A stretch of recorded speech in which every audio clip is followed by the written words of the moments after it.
The LessonPix Literacy Toolkit tries to integrate support for systematic phonics instruction everywhere it can, directly in the LessonPix interface you already know. One of the most powerful ways we've done that is by adding our new Decodable Words Filter throughout the site. To provide a good overview of this addition, we're going to make materials that focus on our decoding skills, but we're also going to have them be on-topic, engaging, and most of all, not boring. Let's get started. Click on Clip Art to show our list of symbol categories. Scroll down and click on Pirate to see all the pirate-themed symbols. We started here because every September 19th is International Talk Like a Pirate Day, a holiday we've been involved with for years. It's just lighthearted fun, but it's a great example of a time when everything in your classroom may be following a theme. Why not have your literacy instruction match the theme to increase engagement and keep things from getting too monotonous? When you glance at the symbols for pirates, you'll see a ton of words that your students may not be able to decode based on where you are in your phonics lessons. But we can highlight the words that they can decode by using our new Decodable Words Filter. Simply choose your phonics system, U-Fly Foundations in this example, and then choose the lesson you're currently working on. We'll pick 53, Digraph Review 2. Notice that our filter has just provided us all the words related to the category that your students should have been taught to decode. Of course, they probably can't decode all these words, and lots of them can decode other words in this category.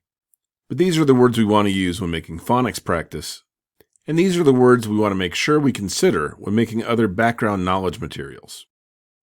Let's take a closer look at that filter section. All these words contain patterns and mappings that your students have been taught by Lesson 53.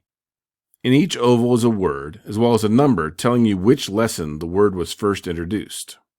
By default, the list is sorted by relevance, but let's switch it to latest just to understand this a little better. Now your words are sorted by how recently the words were introduced. The numbers are also color-coded from red to green. Red circles have been introduced more recently, and green circles are words that your students should decode more easily from experience. The word plank was just introduced one lesson ago. We definitely want that in our practice materials. When we click on it, we see there are two symbols for plank that you can choose. There's also an explain link that's worth looking at. Here you'll see everything we know about the phonics of the word plank. It shows it was introduced at Lesson 52, grapheme N spells ng as in ink. It also lists all the other lessons involved in teaching your students how to decode plank, and it shows how the word is listed in our phonetic dictionary. This is handy for finding errors. Surely there'll be some, given how new this tool is. While we're here, we might want to look up another word, walk, as in walk the plank.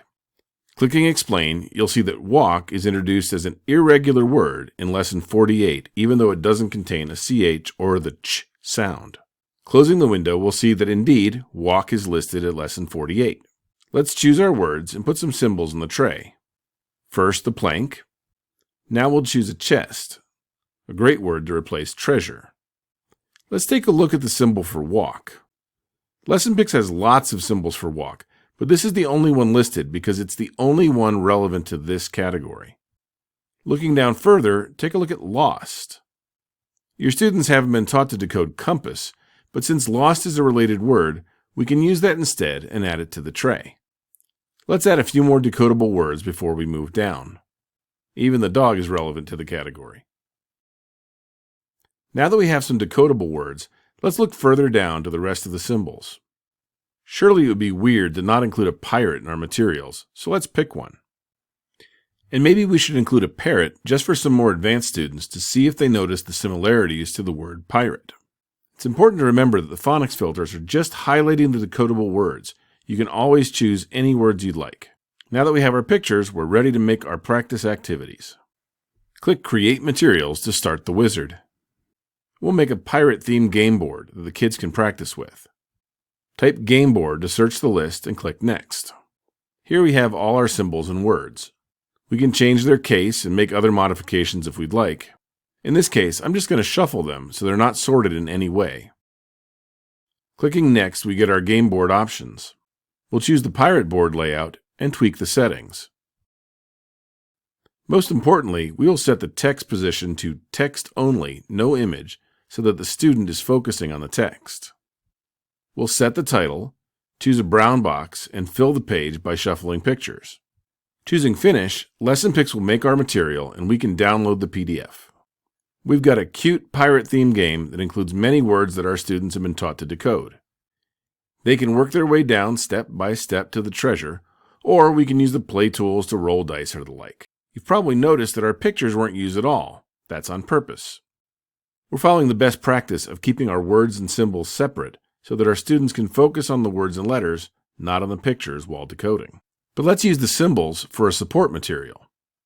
We'll keep the same pictures in the tray and click Create Materials again.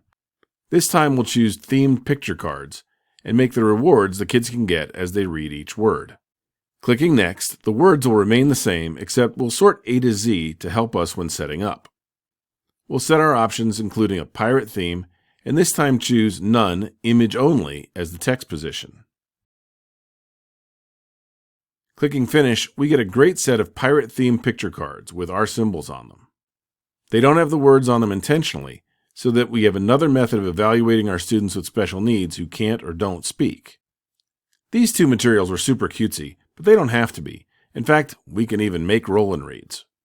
Let's skim through a second example for an older class that's studying reptiles and heading to the zoo. We want to make a bingo game for them to read and mark while they're there. In the reptiles and amphibian category, we choose Lesson 76, Ending Patterns Review, to highlight the words they can decode. I've gone through and added rattle, tadpole, croc, and more, things they can look for at the zoo. I'll add a few more that I know will be there, like an iguana, a chameleon, and a toad, even though many students won't decode these words without cues. Clicking Create Materials, I'll search for bingo and click Next. The word list is fine, except I change eggs to snake eggs, and I make everything lowercase and click Next. Here we'll make two different versions, one for literacy with just words, and one for background knowledge with the pictures too. First, the literacy version, 4x4 bingo for 10 kids, in green with text only.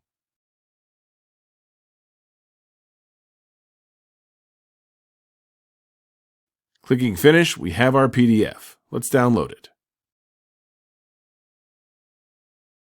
It looks great. Notice that all the pages are randomized. Now let's click back and change the text position to bottom and click Finish.